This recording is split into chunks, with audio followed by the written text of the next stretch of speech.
Welcome, everyone, to our March Coffee Chat. I'm Laura Knutson-Murray. I'm the GIS Coordinator and Community Outreach Assistant with IrisBG. With us today is Shanna Jones, our Social Media and Community Outreach Assistant, and Oyvind Rustin, our CEO and founder. The recording, presentation, and other material will be made available in our Knowledge Library.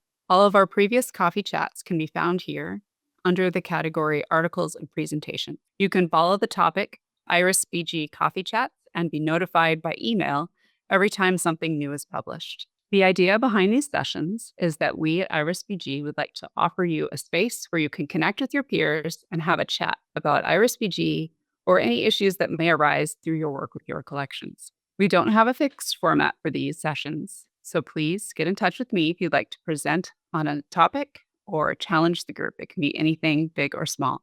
Hopefully, today you will make a few new connections and we might become a little bit wiser.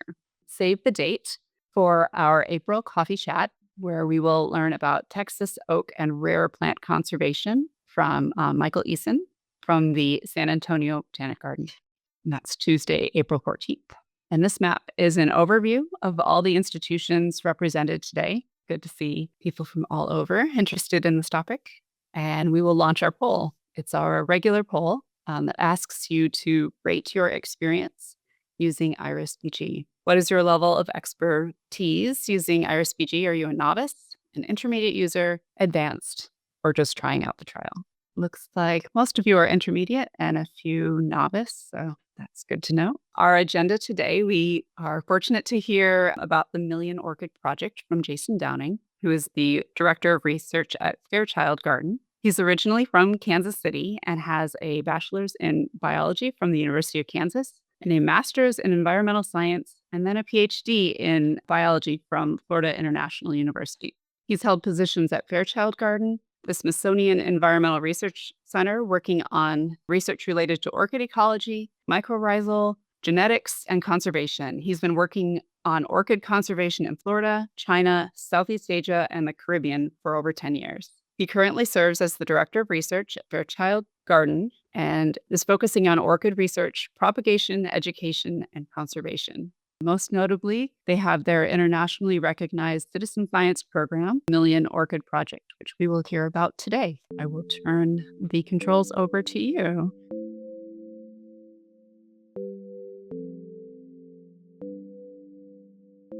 Great, thank you. All right, well, again, thank you guys for having me. It's great to reach out to the colleagues at other botanic gardens around the country. But virtually.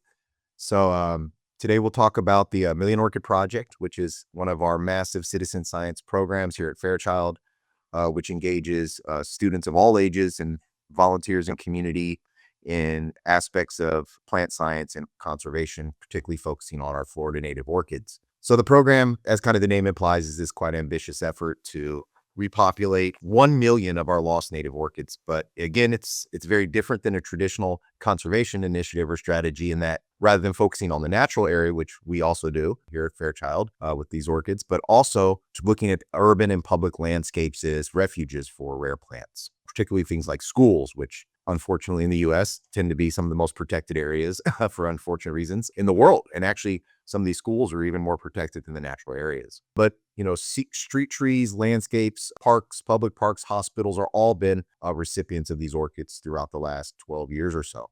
It kind of stands on 3 pillars, which are distinct from traditional conservation. We like to highlight. One is, again, the scale. It's ambitious. We want it to be kind of to really portray this high risk, high reward strategy, which is not very much fostered maybe in the federal grant system and things like that, but really are kind of necessary to really combat the rate of loss we're seeing in plant biodiversity and habitat, right? Also, it's completely driven by the community, volunteers and students. Every single plant through the program has been done by either a young person or a volunteer, a member of the public. Everything, as you'll see, from the micropropagation to the genetics to that long-term outplanting and demographic studies. And finally, the exclusive focus on public spaces. So all of these orchids are destined to go back out into the public landscapes and into communities. So for those that, just quickly about our botanic garden, I have to do the shameless plug. Fairchild is located in Coral Gables, urban, in metropolitan Miami-Dade. We're an 83-acre botanic garden. We were founded in 1943.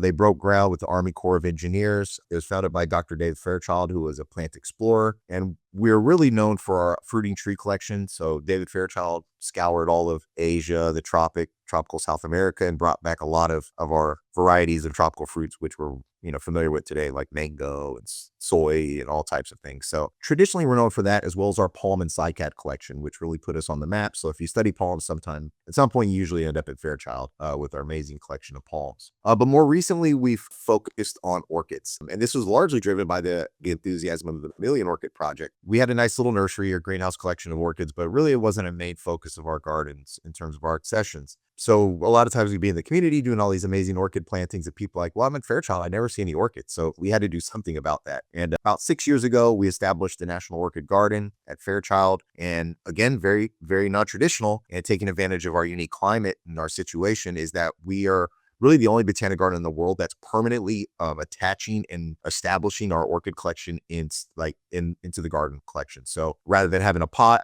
in the greenhouse, it blooms, the orchid appears in the collection, and it disappears when it's done blooming. We're actually trying to present these plants in a semi-natural context. And to date, we've established nearly 35,000 orchids, things that you never thought, really pushing the envelope on what we can get away with. Everything from Subrallias from South America and Central America to bulbophyllums growing on the trees to even Paphiopedilum established now in the garden. Some things work, some things don't, and then we can pass that knowledge on to either our other botanic garden partners or people that want to use orchids in their landscapes. Today, we're looking at about 400 plus species and varieties that we've established, had good success with. At any given moment, we can have, tens of thousands in our greenhouses, you'll see with our production in our micropropagation labs.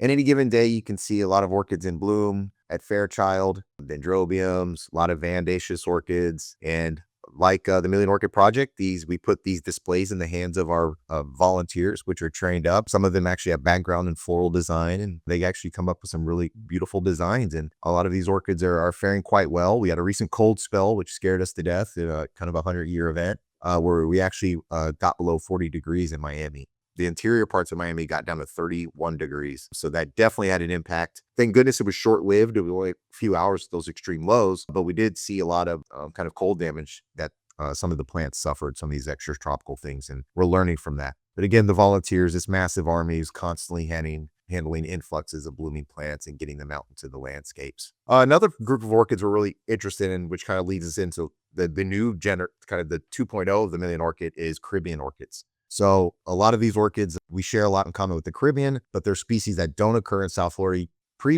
historically, due to these extreme cold events like we just have, which are becoming less and less common. And so now we're kind of looking about planting for the future, and the strategic plan will include orchids that are from the historic 11A growth zone, because we now were elevated to 11A and 11B in Miami. So, which is pretty wild. We were 9A when I moved here in 99. So we are truly tropical outside of that random event. And that has been shown everything from our lows to our days over 90, which have increased exponentially. So we're doing things like the ghost orchid, which gets a lot of attention. It's our mascot. And also really I'm interested in orchids from Cuba. We're able to acquire a collection of Cuban orchid species, which really no one has, of course, because of the difficulty of collecting in that area. So we're really interested in the Caribbean orchids, which can be established as landscape plants. They're resilient. They don't need a lot of long-term maintenance. They can kind of adapt quite well to our climate. So they don't need fertilizer and they don't need irrigation, which is the type of plants we're interested in.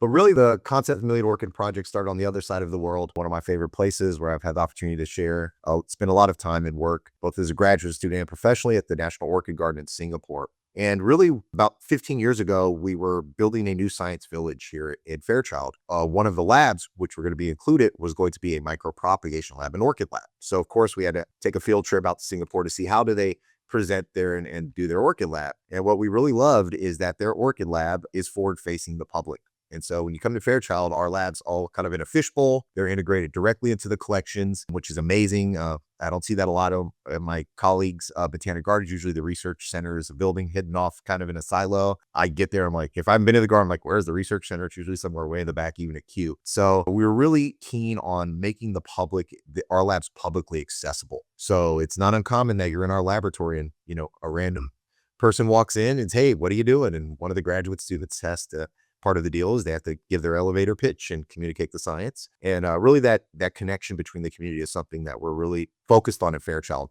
But this is the typical view of kind of an orchid micropropagation laboratory, which you're going to see hundreds of little flasks of containers sealed up, completely sterile, with tens of thousands, if not millions of baby seedlings. So immediately, my question was, well, what do you do with all these orchids? This is well beyond the needs of a botanic garden or even maybe even a commercial setting or the gift shop. And to our surprise, they were taking their extra orchids, the ones they weren't using for the collection or conservation in the natural area, and they were handing off to their public works folks. And in the case of Singapore, these are the national parks run all of the, it's an island nation, so a city nation. So the national parks run all this, and they were putting up all these orchids in the street trees, highly experimental, and just seeing what would happen. And sure enough, like most things in Singapore, it worked really well. And this only data I'll bore you guys with for the most part. But you could see here on Holland Road, survivorship was actually even higher than some of the natural areas. So we were really interested in that. Like, there was a bunch of hypotheses about, why that was. I heard CO2 from the buses to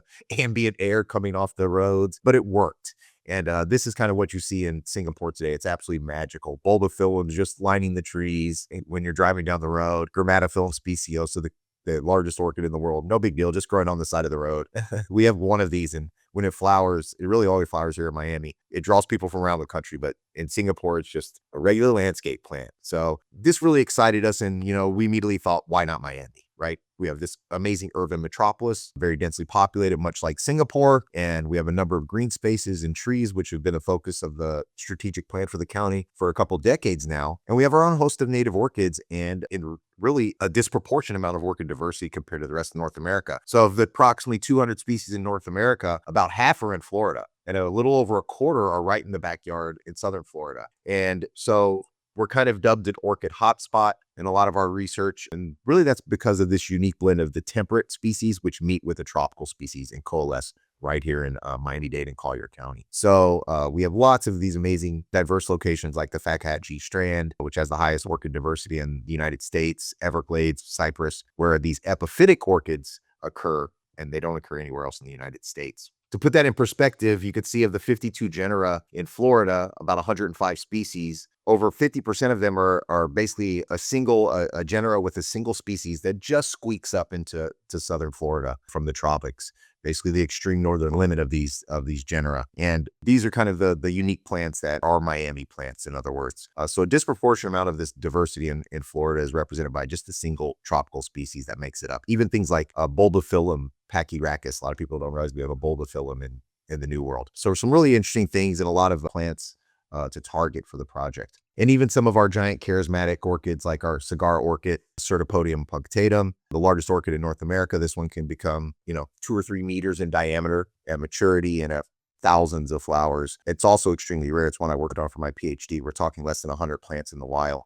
So a lot of the orchids we're targeting are federally and or state endangered, with some of them population numbers below 40, but not for long. Or not anymore due to the Million Orchid Project. And of course, things like our little Florida butterfly orchid, Encyclia tempensis, probably our most common orchid historically, but it's just another great species. It's hardy. It occurs in a variety of locations. And this species actually will go all the way up the Panhandle to about the Gainesville, Ocala area. It's a great one to target, and it's a tough little orchid, drought resistant, and really probably our bread and butter species for the program. So what happened to all the orchids? Unfortunately, most of these orchids were subject to extreme poaching during that orchid delirium phase that started around the early 1900s and really went all the way up until today. Not made much to this extent, but you can see wagon load after wagon load of orchids. So the orchid in the center there, the darker one, is the mule-eared orchid. Again, that one, we're down to 40 plants left in the wild in the Everglades in one location. There's probably twice the wild population, and you can see the cigar orchids. But essentially, these orchids were being stripped out of the trees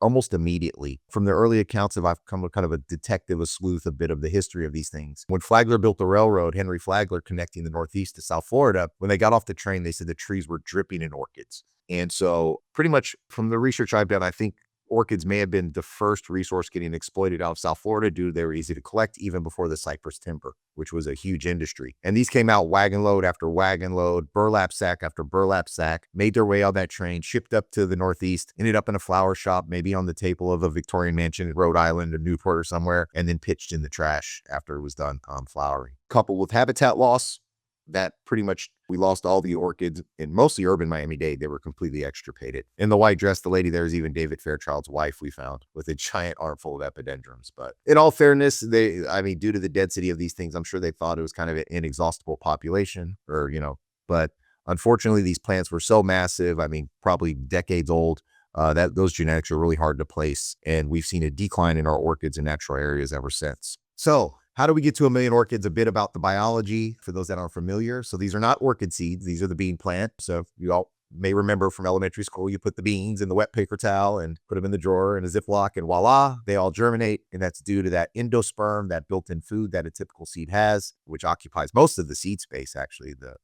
mass of the seed. But it's the first energy required to kickstart germination, to get those first roots, the first little leaves, and then they, begin to undertake photosynthesis, as we all know. And even, in the case of the coconut, it's the perfect system, right? They even have water on board, so they can blow right up on a beach and readily germinate. We like to tell the little ones that their mom packed them a lunch. But unfortunately, orchids are very different. They're born in capsules like this. So these are seed capsules, and inside these seed capsules contain dust-like seeds, the smallest really of any angiosperm. These seeds are minute, typically less than 1 millimeter. So evolutionarily, in order to really reduce their size and be able to disperse great distances, they basically, over time, lost their endosperm. So this is a typical orchid seed. You can see the dark kind of structure in the center is the embryo, the baby orchid, and it's basically encased in a glass case. The test is like the seed coat, and everything else is airspace. So they're like little hot air balloons and designed to disperse great distances to get away from their parents, tell the little ones. And in the case of orchids, some of these orchids we actually, in South Florida, we share in common with West Africa. These blow all the way across the Atlantic Ocean in the trade winds and in the Saharan dust. So they get around quite a bit. And like the flowers, they come in all shapes and sizes and colors and things like that, which are quite interesting. But as you can imagine, well, how the heck do they germinate? They have to find their food on their own in the environment. And orchids, again, are really bizarre and unique. I'm biased, but you pretty much can teach every aspect of ecology with the orchid. So orchids have this obligate association with fungus, mycorrhizal fungi. So a lot of folks don't know the orchid family is arguably the largest family in plants. We're looking at about 880 genera and, nearly 40,000 species. So each one of these species requires a fungus for the seed to germinate. And a lot of the work I did as a PhD student today is finding out what orchids use which fungi and where they are in the environment. So you can imagine if you're a speck of dust, what are the chances you're going to land on just the right tree on a mushroom, essentially, right? Exceedingly rare. So out of the millions or tens of millions of seeds in a single capsule, natural germination rates are usually well below 1%. But when they do get lucky, the seed will land in the right spot. And you can see in this first photo, the mycorrhizal fungi, the hyphae have penetrated the seed and the seed swells up, creating what we call a protocorm, very much like a stem cell. It's an undifferentiated body, basically a somatic little embryo. And at this point, what's really bizarre is that you can see they're pure white. So there is no chlorophyll. There are no pigments. So every orchid in the world begins its life as a heterotroph, which is bizarre, right? Because we're all taught that plants are autotrophs, right? But you can outsmart your teacher if you're in elementary school, be like, hey, not so fast, teach. There are some orchids that feed like animals or fungi, and orchids are one of them. To the extent where some orchids no longer even produce above ground parts. They 100% rely on fungus. They even bloom underground. They feed like an animal. But over time, maybe the leaf litter separates or some light will contact that little protocorm, and it will begin to produce chlorophyll, the photosynthetic pigments, and produce the first leaves and roots and start behaving more like a typical seedling. You can see here some germinated seedlings on a decaying log. Makes sense. They're after fungi. A lot of these fungi they target are saprophytes, or fungus that, are digesting wood. So we find a lot of those groups of fungus in the roots of orchids. So you can imagine this obligate interaction made growing orchids in large numbers nearly impossible. So in the early days, we're talking the 1920s, 10s, they'd get these orchids back to Kew Gardens or somewhere, New York Botanic Garden. They would put the seeds on pots, on greenhouses, on soil, and nothing would ever happen because they didn't understand this interaction yet. And it's really also not a very efficient way to grow orchids, right? Because you have to have the fungus, isolate it, the seed, combine them, and it's a lot of work. Well, the game changed around the 1940s with the advent of the nutrient agar media. Marashigi and Skoog, to basically the godfathers of modern day micropropagation, found that if you provide essentially sugar in the form of sucrose as the key ingredient, you could germinate nearly 100% of the seeds, which made mass propagation of orchids a reality. And of course, in these blends, there are have become quite species specific. As you'll see, we do a lot of research on that, where you can add different plant growth factors, hormones, or supplements to, really get a hardy orchid. Not all orchids use the same blend of nutrients, but really the key ingredient there is sugar, is what they're after. So they're basically mainlining their carbon source, which makes them like little addicts. And if the sugar depletes, once they've depleted the sugar, they have to be transferred quite quickly. They can crash within a matter of days or weeks because they're so reliant. And even photosynthetic rates are extremely low when they're growing in vitro. And this is semi-solid based media. It's kind of black. The black coloring is from activated carbon, something that helps take up phenolics and other byproducts of metabolism that can also poison the plants as they're growing. But at the end of the day, it's not, can you grow orchids? It's what the heck do you do with all the orchids? And so the lab started with a team of volunteers, and these are all ladies that are still with us to the day after 15 years. Many of them were retired, but had backgrounds in science, which was a lot of fun, and even chemistry.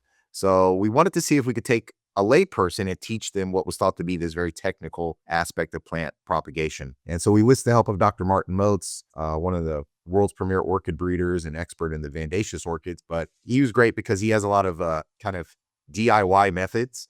So he was able to distill down some things that were kind of complex into things that people recognize. So rather than using big micro pipetter or pipetters, we use a ladle. Instead of using the glass flasks, we now have converted to deli containers that are microwavable that we can reuse and recycle. So he was really great at getting this, and it really worked. I mean, within a couple days, these ladies were propagating a massive flood of orchids. There's Stephanie, she's now in her 90s, still at it. But again, a little orchid math, one of those capsules leads to 10 mother flasks with tens of thousands of little germinates. As they outgrow that, it becomes 50 bottles. We need to transfer them. They get a little bigger. They outgrow that container. It becomes 250. So it's really an exponential kind of growth. Again, it's not that can you grow orchids, it's what the heck do you do with them? It becomes a square footage issue. And essentially this was our lab within the first couple months, tens of thousands, hundreds of thousands of little seedlings all growing. Pretty much every office in the garden at one point had a growing rack in there. We had so many orchids. We were blowing fuses. It was a bad,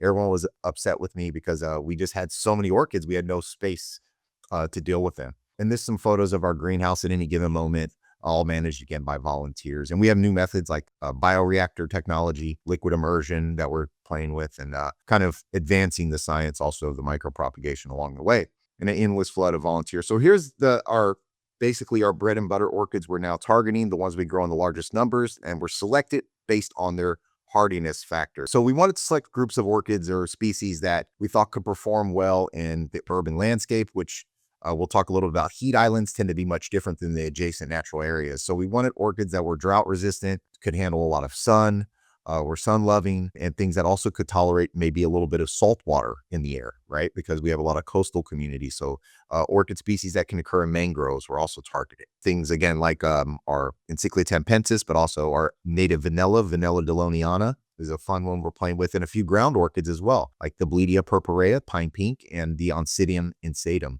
formerly Oncidium floridanum. A lot of people don't know we have a native dancing lady in South Florida. But we had to extend our lab, and that's where we got the schools involved. So within the second year of the program, we enlit through our Fairchild Challenge program, which is one of the largest conservation outreach programs in the country. We were able to tap into 105 schools, all becoming replicas of our lab. So we provided all of these school kids with growth racks, and also they were undergoing research. This time we didn't know what media cocktail was appropriate for each species. So at the very beginning, there was no species-specific recipes for these nutrient agar medias. So we really had to start from scratch, and students began testing different plant growth factors and collecting those data, which now have led to lots of peer-reviewed publications with kids. So at the beginning stages, they're looking at their growing orchids in flasks on these light systems. At the end of the year, they deflask the orchids. They go into these little greenhouse domes onto the light rack. It converts into the little mini botany lab, and they grow out the orchids for a few months, hardening them off for outplanting. That usually can take anywhere from 4 to 6 months, depending on the species. To put in perspective, the orchid you're looking at in this photo is our native cigar orchid, that really big one I showed you in the beginning. I mentioned there's about 100 plants left in our largest population. That's it. You're looking at about 40 or 50 plants in each of these greenhouse dome treatments. So a couple hundred plants, extrapolate that over 100 schools. That's conservation happening at a scale we had really never seen before. And they all make their way out into the schoolyards and their local communities. And we do this each year, adding on new species and adding on new experiments. So this, when they do their outplantings, they're also collecting data and tracking these plants. So everything from the orientation, branch, trunk, is it in a crotch? What's the cardinal direction? They're collecting temperature and precipitation data on their campuses. They're doing authentic research. Really what's important to us at Fairchild is that making sure that the students are doing something that's real and authentic. It makes a really big difference. Giving them the little pea plant and pouring different liquids on them. The typical elementary school experiment is not what we're trying to do. We're trying to really put things that are maybe difficult, challenging, but putting that in the hands of young people to get them excited about plants and conservation. And each year, thousands and thousands of orchids go into the landscapes. There's nothing more important than getting a plant in a kid's hand, in my opinion. And that's what we do. And some schools adapt the program in all types of ways, which we love. This is our school in Hialeah, Jose Marti, Mass, which is an amazing school. They actually built their own lab now, micropropagation sterile lab. And you can see there, if you don't know about Hialeah, it has the largest Cuban population in the country. It's 90% Cuban American. And they're really interested in the Cuban orchids. So they're now propagating their own line of Cuban orchids as part of their heritage and their cultural identity. So it's morphed in a lot of ways. 2014, we got our own high school here at Fairchild called Biotech at Richmond Heights. It's the only high school in the country where they have a focus in plant science. And this was in response to the state of Florida, unfortunately, removing plant science from the curriculum in the state.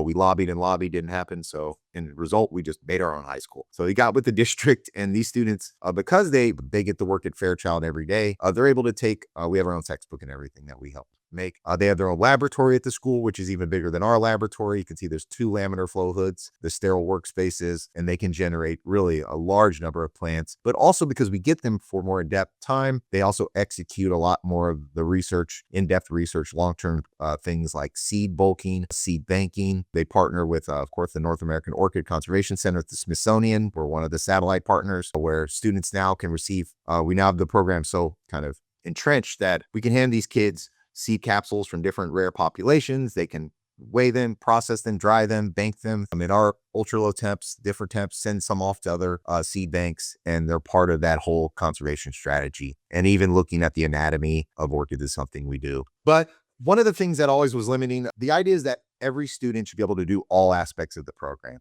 And one of the really fun things for the kids is getting the gloves on, scrubbing up like you're in a surgery, and actually doing the sterile laboratory work. But of course, public schools don't have sterile laboratories, so we had to find a way to bring the lab with them. And then at this point, we enlisted the help of an older group of students, this time at the University of Miami, and their senior architect students. And we gave them the least sterile thing on the planet. The joke is a decommissioned school bus from the public school system. And their task was to turn this into a mobile micropropagation laboratory. And it was pretty horrifying when they opened the doors. I mean, a billow of dust came out of this thing like you'd never seen before. And I'm like, oh my gosh, I don't know if this is going to work. But sure enough, over the summer, these students gutted this really disgusting bus, ran millions of lines of wire, built custom laminar flow hoods. They don't have laminar flow hoods for buses. I checked. So they all had to be custom built. And over time, it turned around. It has RO-DI water, an autoclave, bench workspace, 2 laminar flow hoods, which can occupy 6 students at a time. RO-DI water, biodiesel generator, solar powered. You get the form and the function. They did laser etchings. The pros are amazing. And sure enough, this is what it looks like now. It's the STEM lab. It's hugely popular. It's got a lot of recognition. The STEM lab program visits 70 schools a year, middle school age students, and we can generate about 20,000 plants alone just with the STEM lab program each year. So not only is it hugely educational, I have an amazing education team which runs all the programming for the STEM lab visits, but it's quite productive. And they really do it. So it's a lot of fun. We bring this out through different aspects, different community events as well, not just the schools. Unfortunately, because the county technically owns the frame of the bus, the Miami-Dade public school systems, we can't bring it out of the county of Miami-Dade. So we're already thinking about 2.0, which may be an RV or something that we can get out and about, because we get a lot of requests for this. My colleagues want to take it to the National Mall in DC. And so hopefully in the next couple of years, we'll have a more flexible design that we can bring up to other botanic gardens and get you guys involved in propagating some of your native orchids. And we do all types of other ways to get the labs out, like these little PCR air clean stations, which work quite well, that we can throw in the back of a van and get people into the science of plant propagation. Another piece that we're working on, again, to get every component in the schools, we mentioned this acclimation, this hardening process the orchids require. So we're talking about anywhere from 6 months, couple months to 6 months to a year, depending on the species. So a lot of times it does require a greenhouse or a shade house conditions. So we reached out to the university, another group of senior students at the architecture school, and we said, okay, we need a shade house, but it has to have all this laundry list of crazy, basically requirements in order to make it happen. So most importantly, it has to fit in the teacher's car, which was like the first most important thing. It has to be able to be assembled and taken down within a reasonable amount of time, because in the case of a hurricane or for whatever reason, they have to remove it. So it can't be attached to any existing structure. It can't be permitted. We can't expect water hose. We can't expect electricity. And sure enough, they came out with this prototype, the Million Orchid Project Shade House, which basically doesn't have to be attached to any structure. It can be in grass, on concrete. It has a rain catchment system, which holds water in these yellow ballasts, those yellow and black containers, and it has a battery operated irrigation system. And it's a great little unit. We're trying to get the price point down to under $3,000 to where we can get a grant to roll these out into more schools. But we've had this going for about 3 or 4 years now, and it works great. And so these are the type of things that we're involving all layers, all ages of students involved in this science of propagation. And students do every aspect, as I mentioned, from the genetics of our plants. One of the first things we had to determine when starting this was, what are the genetics of the seed source, the mother plant, that we're using? So this is really important for conservation, and students need to understand this, that we need to know the population, the local genetics, in order to appropriately augment or to reintroduce plants. So in other words, we don't move plants with genotypes from Miami-Dade to Broward County, or from the east coast of Florida to the west coast of Florida. We want to find their remnant populations and use those plants as the mother sources to propagate. And so these 15 high school students at the very beginning basically developed novel microsatellite primers. 15 high school students published a Pop Gen paper, which is pretty amazing. It's hard to get my grad students to get their papers out, but it just is a testament to what we can do if you empower students and give them the right resources and training. And everything from bioreactors to understanding associations with other epiphytes has led to numerous peer-reviewed publications, all with students over the years. So one thing we've been looking at recently, kind of getting into the last couple of years, is as we get more and more plants out over the last 10 years, we're looking at this concept of heat islands, which is a really important thing, particularly for Miami. And this concept, this theory, is that cities tend to trap heat, latent heat, due to all the concrete, the lack of green space, the lack of canopy trees, which makes them hotter and drier on average than the adjacent rural or natural areas. So this really changes the way we think about the strategy for planting in urban landscapes. We have to account for this difference in basically microclimate, which can be quite profound and significantly different. So this is our recent Köppen Geiger climate map. You can see that southern Florida is now considered truly tropical, everything from tropical monsoon, savanna, all the way to tropical rainforest conditions based on the precipitation rates. So it's changing rapidly, and you can see the most of Florida is in the humid subtropical or temperate zones. And again, we've been elevated to 11A, 11B, which had us thinking about, okay, what are the plants for the future, and how can we use the Million Orchid Project to understand the effects of climate change, weather patterns shifting, and thinking about strategies for planting for the future. What plants will we select? Not just native plants, but other plants will perform well in these urban environments. And that has also been reflected in our number of days over 90, which has just been absolutely insane. You could count on your hand the number of days in 99 when I moved here in the early 2000s, the number of days over 90 in South Florida. We're tropical, so our temperature is pretty much steady. But recently, I think last year we had over 50 days over 90, and we had 203 days with less than an inch of rain. It's very different. It's quite brutal.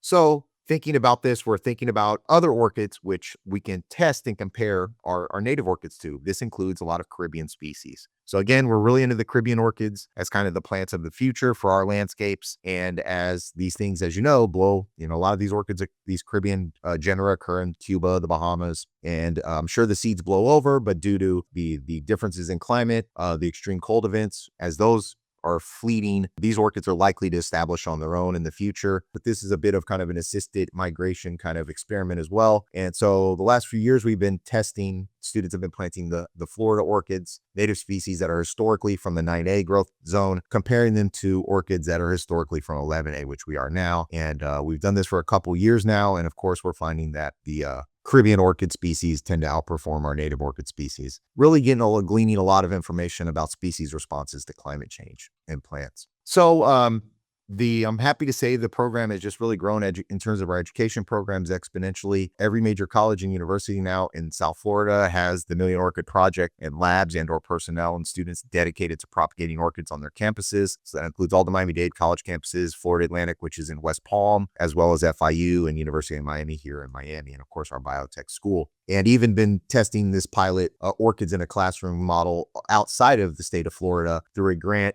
with the Smithsonian. And we basically piloted out the Million Orchid Project, orchids in the classroom in Prince George's and kind of the DC Triangle area, in a few schools up there, inserting their local native orchids into our classroom curriculum. So one thing I maybe didn't mention is that everything the students are doing in the classroom in terms of the orchid research is integrated into the pacing guides and into the curriculum of whatever local municipality or state core competencies you have. So we're really keen on making sure that the teachers don't have extra work, that we can try to integrate the research as much as we can into their daily teaching curriculum. So we try to match up. So we're at the day they're maybe doing measurements and counts. They're measuring and counting the orchid versus something arbitrary. So that takes a lot of time. It takes a lot of work to make this classroom model, but it was really worth it because now it's pretty much reproducible. So up in the Maryland area and Virginia, they were growing things like their cypripedium, their little lady slippers, and Goodyear, the rattlesnake plantain. And it was a lot of fun and it worked out really well.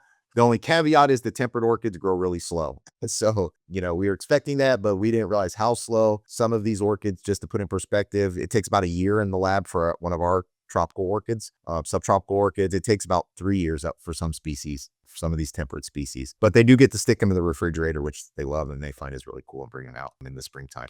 So the educational components are one part. The other piece is our public and private partners, because we need destinations for a million orchids, right? Schoolyards aren't going to be enough. So I'm happy to say that this isn't even close to an exhaustive list. We have over 100 public and private partners at this point. Every day I get an email from somewhere else, pretty much unsolicited at this point. So every major municipality in Miami-Dade has contracts with us, or MOUs, for long-term. Some of these are multi-year phase plans with dedicating hundreds of thousands of purchasing. Essentially, they'll purchase the orchids from us, and then they are able to put these out in their landscapes and parks and street trees. So it's just been an amazing way to get the public and private partners to help generate money to support research, which is, again, very non-traditional, and of course has been very helpful for us as these federal grants and things have been drying up, and we've had all these issues with grants.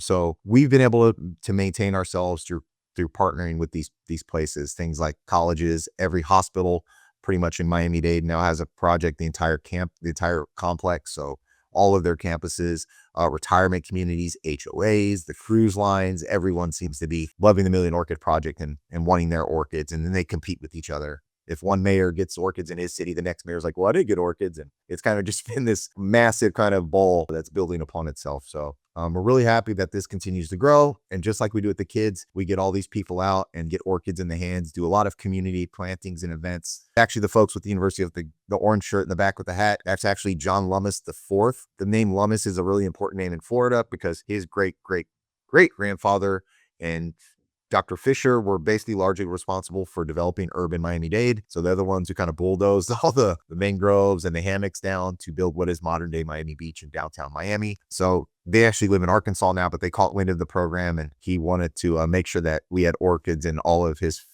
family's namesake parks, and his foundation supports us. And they love it so much their kids come down in their family every year to do their annual pilgrimage to plant orchids around Miami-Dade. Community giveaways. So some cities will, if you show up with an ID from the city, you can come and get orchids for your backyard. And big community events. This one was sponsored by Royal Caribbean. I think we had 2,000 participants, and we did about 5,000 orchids in a couple hours. So again, when you crowdsource the conservation, we can really make big advances. Again, that takes us decades as a handful of scientists in the natural area to accomplish that. Even the mayors, of course, have to have their photo ops, but it's a lot of fun. And we're trying to put them in every tree. We got lots of real estate. There's a focus on canopy trees. So there's lots of real estate for orchids. We have our own unique way of attaching them. We use burlap twine for those that are interested.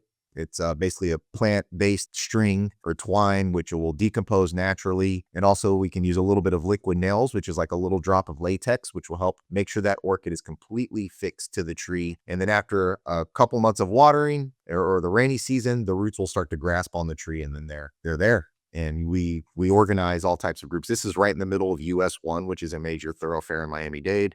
promoting the program in all types of really cool and interesting ways as well. And this is what we're seeing now. We now have orchids all over Miami-Dade County. They're rooting on. This is actually in our urbanmost site in downtown Miami. Put in perspective, there was not a single orchid at any of our outplanting sites since we started the program. We always look in the trees, hopefully finding a remnant plant, not a single one. So this is really the only place in the world that I know of where the number of orchids is increasing. It's not either static or declining. And this is right in front of the Gucci of all places. There's a cigar orchid, one of the rarest orchids in North America. So you can shop for your high-end bags in Miami and also see some of the rarest orchids in North America.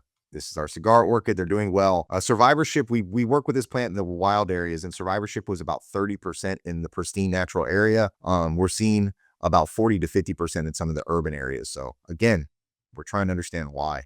There's that mule-eared orchid that I said there's only 40 plants left. This was a massive specimen at one of the schools we found, one that we're definitely interested in cloning for people to have in their backyards and in their orchid collections. Ground orchids everywhere as well. And so one of the big major accomplishments was about 4 years into the program, we begin seeing the first flowering plants. We typically plant our seedlings out at about the 2-year age when they're vigorous and they're not spoiled in a pot for too long because they don't like coming from the pot to being attached. And after about 2 years in the field, we start to see the Tampensis bloom, a big check mark in the life history of the plant that we need to see. We didn't know if they'd flower. And then that led to the next question is, now that they're flowering all over the place, there's Bootheana, nocturnums are blooming. Do they have pollinators? Are the pollinators in the urban environment? Another big question mark. Well, sure enough, we're starting to get photos back from our schools of butterflies visiting and bees swarming. Great, a huge check mark, right? There are some pollinators in these urban areas that can do the job of pollinating. Are they effective? Are they setting seed? Well, sure enough, a couple years later, we begin to see seed capsules.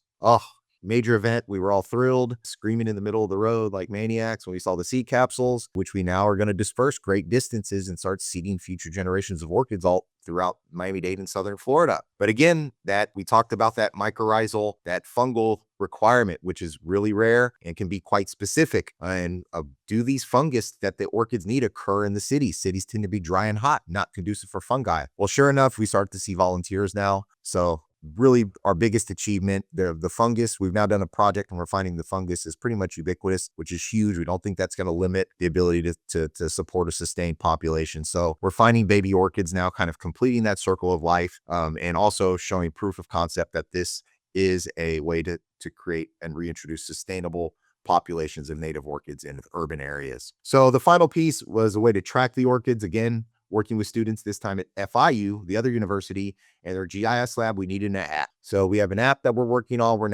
We're now actually revising this as we speak to a newer version, which is going to have a lot more features that you can compare between sites and schools. But essentially how the app works is you pop up the map, it shows you where all the orchids are in Miami, and you can go to a location and the compass will lead you to a tree or a plot. You'll find this little QR tag, you zap it with your phone and you become the citizen scientist. Is it dead? Is it alive? Does it have flowers? Has it been stolen? Is there a root attachment? Depending on how much knowledge you have, you can even get to the number of pseudobulbs and things like that. But it's a way, again, to get the community involved, to understand the importance of these plants, to have ownership in these communities of the research that takes place. So over the since 2013, we planted more than, that's actually 700,000 now, at about 350 locations. Each year we increase our footprint, our coverage map. We add new species to the list, increase the diversity, and also engage more and more students in schools and communities into the project. So in the next 2 or 3 years, we really hope to get to that million orchid mark. And that'll just be for South Florida because we're already taking on projects throughout the state and other states. And also we're now working in Kerala, India with Q. Turks and Caicos has a lab, Jamaica, Cayman Islands. So again, the beauty of this model is it's exportable. We can pretty much set it up anywhere. The good news is there's a native orchid everywhere on Earth except for Antarctica and the Sahara. So there's always going to be a native orchid in the neighborhood we can target. And it's a great way to get kids involved in real science, conservation, and plants. And with that, thank you for your time. And hopefully I saved a little time for questions. Thank you so much, Jason. Wow, that's really, really impressive. What a cool citizen science project that really expedited conservation. So cool. Thank you for sharing.